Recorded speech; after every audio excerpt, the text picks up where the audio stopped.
Hello guys, welcome back. My name is Nathan and today we are going to be discussing 10 NHL players that need to be traded.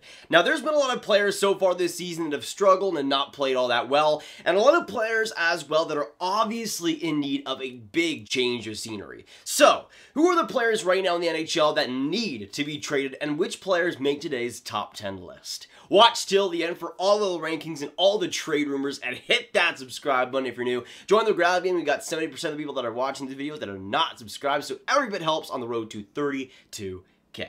Now, I just realized I haven't made a trade video like this in a while, so we are back, baby, and better than ever. And we're going to start out today with the first player that's in big need of a change of scenery. The first player that needs to be traded, we're going to go to the Buffalo Sabres and Jeff Skinner. And Jeff Skinner's whole situation has been really wacky this season with the Buffalo Sabres. In terms of his contract and statistics, his contract right now sits him at 7 more years on his deal at $9 million, looking right now like one of the worst contracts in the NHL. In terms of his age, he's at age 28 right now, supposed to be in his prime, and right now in terms of stats, has 1 assist, 1 point in 14 games played. Now, to be fair to Jeff Skinner, he's been playing on like the 4th line this entire time, has been scratched the past 3 games, and is playing with guys like Riley Sheahan and Curtis Lazar. Not the greatest opportunities, but Jeff Skinner should be better, and it's obvious that I think his brain is away from the Buffalo Sabres. Now,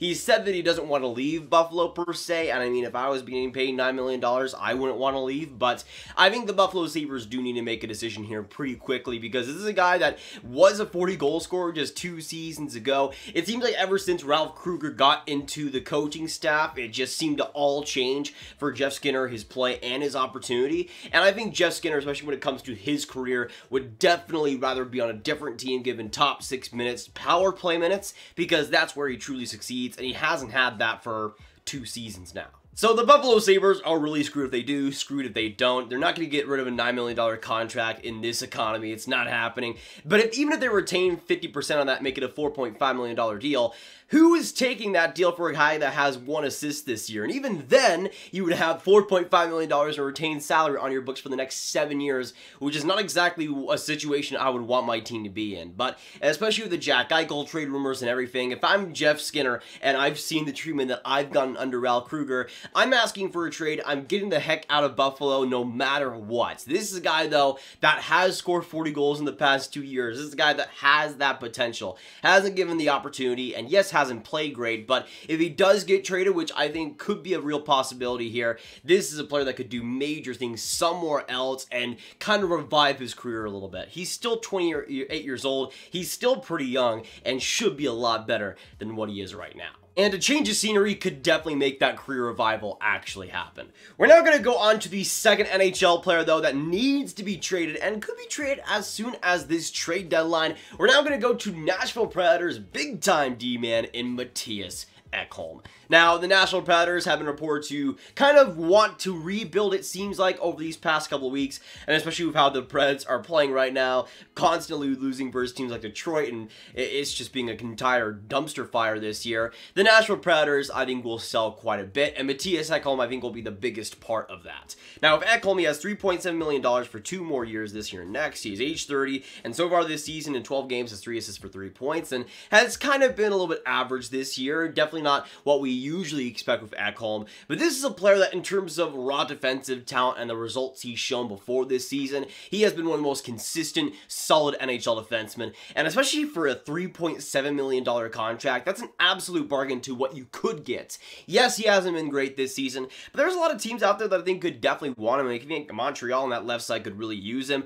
A team like the New York Rangers would love him. The Pittsburgh Penguins, perhaps, I think would be an interesting fit. There's a lot of potential there in an Ekholm trade, but with Nashville, it's obvious they've kind of moved on from him, especially expansion draft-wise. They'll want to protect Yossi, they'll want to protect Ellis, and they'll want to protect Dante Fabro, which leaves Mattias Ekholm as that extra defenseman in the mix. He will likely be traded. He might end up Seattle Kraken, but he will be moved sometime soon, and the change of scenery is just about confirmed at this point. But we're not quite done with the Nashville Predators yet. Going on to the third NHL player that needs to be traded, we're going to go to a player that contract-wise is pretty similar to Jeff Skinner, but if he does get a change of scenery, I think could be worthwhile for the team getting him back. We're now going to go to Nashville Predators, former big-time centerman, I guess, in Ryan Johansen. Now, Ryan Johansen is a fascinating one. He has $8 million on his deal for $8 million on his deal for 5 more seasons. He's age 28. So far, in 12 games played, has 4 assists for 4 points. Obviously, he hasn't been doing that well, just in Nashville in general. He was brought in to be that first-line center. Maybe had one season there where he was actually up to that caliber, and since then has put up average results. This is a player, though, that coming into Nashville was looking like a real-time first-line center with Columbus, was really filling that role well, and looked to have that potential in him. He's still relatively young at age 28, and I think there's a few teams that can make it work. The Minnesota Wild, I think if they need more centermen, could definitely use a guy like that. Also, the Detroit Red Wings, who could maybe place him as the second-line center immediately and have him in that role and give him the opportunity he needs. And also a potential return to Columbus I could see realistically, especially if Nashville gives him up for a relatively low price. If Columbus isn't really happy about their center situation, a guy like Ryan Johansen coming back to Columbus where he was really starting to get going could really work for Columbus and Ryan Johansen as well. But we're now going to go on to the fourth NHL player that needs to be traded. We're going to move on to the Anaheim Ducks and former star winger in Rickard Rakell. Now, Rickard Rakell is still one of my favorite players in the league, but it seems like ever since the Anaheim Ducks rebuild has officially started, his play has kind of regressed quite a bit. I would say especially since the 2019 season, it has not been where it needs to be. So far this year in 20 games played, has 1 goal, 6 assists for 7 points, and I don't think Rickard Rakell is playing terrible. A lot of that is because of the team around him, but I think, again, it's a lack of motivation being on that rebuilding team. When Anaheim was consistently winning the division, Rickard Rakell was elevating his play and getting better and better and looking like one of the better young wingers in the entire NHL. Since then, that's not been the case, but I still think he has potential. His deal is very good, too. This year, next has a $3.7 million cap hit, and there's a lot of teams that I think would love to take that on. When it comes to the teams now, I think there's 3 teams, especially in the North Division, that I think would love him. The Toronto Maple Leafs, looking for a top 6 center, I think could definitely fit that. The Calgary Flames, who need maybe an added boost there, I think could definitely work. And also the Vancouver Canucks. He might be a little bit past their age range right now, but still a player that would be beautiful alongside Elias Pettersson and some of the other players on there. You get the Swedish connection going and try to make that work. I could totally see that working out for Vancouver and Rickard Rakell doing quite well. But now we're going to go on to another player stuck on a rebuilding team that I think deserves to get a shot at Lord Stanley Cup. We're now going to go to the 5th NHL player talked about today in Detroit Red Wings goaltender in Jonathan Bernier. Now, Jonathan Bernier is a guy that, in terms of being stuck on Detroit, I definitely feel the most bad for. Now, it doesn't seem like he's hating it because he is playing still pretty well. So far in 10 games played, has a .918 save percentage and has been one of the better goaltenders over these past couple of seasons. Just last year, he was the only one winning games, it seemed like, and Detroit was playing, yes, better under him, but Bernier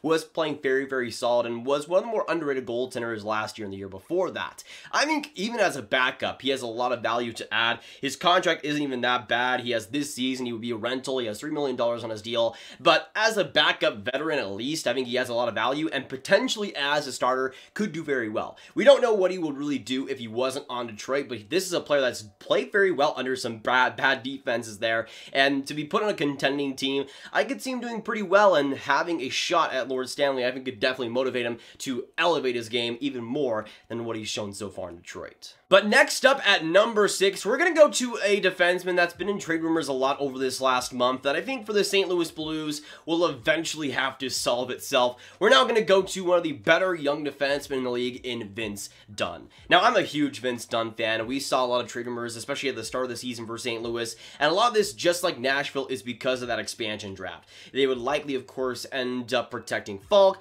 they would end up protecting Krug, and they would end up taking for Parayko as well. And unless they're going to go for 4 defensemen, which would take out some pretty big forward options for them, I think a guy like Vince Dunn is likely the odd man out there, which is why I think the Krug signing was so big for the St. Louis Blues. But he's 24 years old, has $1.8 million on his contract, has 6 points in 19 games played, but the little things is what Vince Dunn does well, and I think there's a lot of teams out there that would love to have him in their top 4. In terms of actual potential teams, I think the LA Kings would be a fantastic fit there. Also the Winnipeg Jets and potentially the New York Rangers as teams that would like to add to that struggling defense, more so the Winnipeg Jets, of course, but I think a lot of teams would like to have that young presence, that young solid presence that's already proven himself, was great in the playoffs in 2019, has been great for the St. Louis Blues just in these past few years, and as a 24-year-old defenseman, he would cost quite a bit, but I think the cost might be worth it for a lot of teams, especially teams like the Winnipeg Jets, who, if they really want to add and make that defense really something, Vince Dunn would be a quality add, and at age 24, would be right in his prime. But now we're going to move on to yet another young defenseman that's been involved in trade rumors recently that I think could use a big change of scenery. We're now going to go to the Toronto Maple Leafs' own Travis Dermott. Now, Travis Dermott, just like Vince Dunn, is 24 years old, and so far this year hasn't had much of an opportunity with the Toronto Maple Leafs. In 17 games, played his 1 goal, 1 point, and yes, that's not great, but he's only played about like 11 minutes of average time on ice. It's not been that much of an opportunity, and he's also playing a lot with Zach Bogosian, which last time I checked is not the greatest teammate in the world, even if he is Bogo Norris. But when it comes to Travis Dermott, I think he does have potential to be an NHL defenseman, a consistent, everyday one. Whether he's a true top 4 guy, I'm not completely convinced, but as a bottom-pairing defenseman, I think he deserves a lot more opportunity, especially when it comes to power play time, than what he's getting right now. But when it comes to Travis Dermott, I think there's a lot of teams out there that would like to have him, but even as a bottom-pairing guy, he only makes right now $874,000 for this year. I think he's an RFA as well after this one, too, so there's not much of a not much momentum on his side right now, and you can get him for rather cheap. And as a young defenseman that can contribute and play as well, skate as well as he has, I think that's a player that I would like to have on my team, especially for Toronto if you can only get him for like a pick or two. Not too bad, and I'd like to have him on my roster going forward. And let's just say the Toronto Maple Leafs don't get rid of him. I think the Seattle Kraken might be calling someday. We'll see. But we're going to go now to the 8th NHL player who I think needs to be traded. Next up, we're going to go to a guy that had a career year last year and so far has not been great, to say the least. We're going to go to the Vancouver Canucks and Jake Virtanen. I think the Jake Virtanen experiment is pretty much over at this point. Yes, he got 20 goals last year, but I was concerned on the longevity of those goals, on the longevity of those points, and I think we're seeing so far this season how that's going. In 19 games played, Jake Virtanen has 1 goal for 1 point. His value is probably the lowest it's ever been. They should have traded him after last year, but now we're in this situation. But I still think as a bottom 6 player, he does have value. It's just, I don't think it's going to happen to the Vancouver Canucks for the rest of his career. I think he definitely needs a change of scenery, needs a new team that gives him maybe a little bit more opportunity, but he just needs a different city to play in. Vancouver's not it. We've already seen how it's not it, and I think he especially needs a drastic change. But we're now going to go on to the 9th NHL player that needs to be traded. We're going to move on now to the Columbus Blue Jackets and big-time veteran defenseman David Savard. Now, the Columbus Blue Jackets, I would say this pick really just depends on how the Blue Jackets do this year, which so far they've been average at best. They're at a .500 record right now in terms of wins and regulation losses, and they've just kind of been a team that's been there so far. Yes, the Patrick Laine and Jack Roslovic trade has infuse some more excitement onto that team, but still, this doesn't look like a team that's going to do too much damage this year, especially with the goaltending and guys like Jonas Carbacello taking a huge step back. And if Columbus is in a position where they do kind of need to make a trade here and make kind of more selling moves, I think David Savard is likely the pick here. He's 30 years old. It only has his deal for this season to be a UFA after at $4.2 million. He hasn't been the greatest year offensively for us, has 4 points in 20 games, but defensively, he's been rock solid and better than ever. And I think especially for a team that is in need of veteranness, a team that's in need of a potential bottom pair shutdown defenseman, I think Savard is pretty much perfect in that role, and especially for a contending team to finally win that Stanley Cup, I think David Savard would end up accepting a trade like that, trying to win the Stanley Cup and trying to make something happen this season. And if we do see a David Savard trade, especially at the trade deadline, it would kind of remind me of how the Stars got Chris Russell back in 2016 as a more shot-blocking, more defensive type role to help in the playoffs. Didn't really help them too much, but the effort was certainly there for sure. We're now going to go on to the 10th NHL player that needs to be traded, though. This is a guy that I think, just in terms of the whole NHL, has the worst contract in the league. People will say Jeff Skinner, and I could see the argument for that. I think it's a little recency bias, but this guy is just horrible. A player that the San Jose Sharks need to get rid of at all costs, because this contract is already hurting them right now and will continue to hurt them as he gets extremely older. In my opinion, the worst contract in the league and the next player that needs to be traded is Marc-Edouard Vlasic. Marc-Edouard Vlasic at age 33 is a guy that drastically needs to change the scenery, and the San Jose Sharks drastically need to get rid of him. He's 33 years old, makes $7 million for the next 6 seasons. He'll be making $7 million at age 39. So far this year has 2 assists, 2 points in 17 games played. Has been more of an average level this year, but I would say since 2017, specifically, since 2017 to 2020, Marc-Edouard Vlasic was not just one of the worst offensive defensemen in the league. He was one of the worst defensive defensemen in the league, which was surprising because Vlasic before 2017, 2016 was one of the most consistent, solid, shut-down D-man. But ever since then, it has been just such a drastic decline, whether he's battling something major injury-wise or it's just a drastic decline in his body, whatever it might be, there was just something rotten with Marc-Edouard Vlasic. This year, I think it has been a little bit better, but still not to a level where it's anywhere near close worth to his $7 million contract. But if the San Jose Sharks can somehow get rid of that contract, even if it is 50% retained,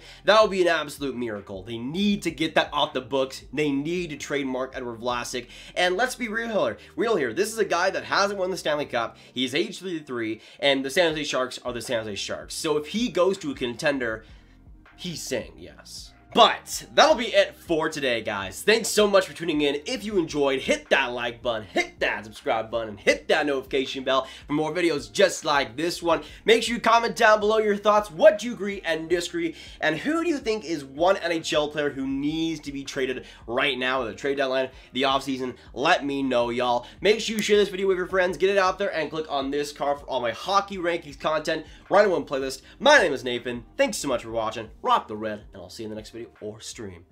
Goodbye.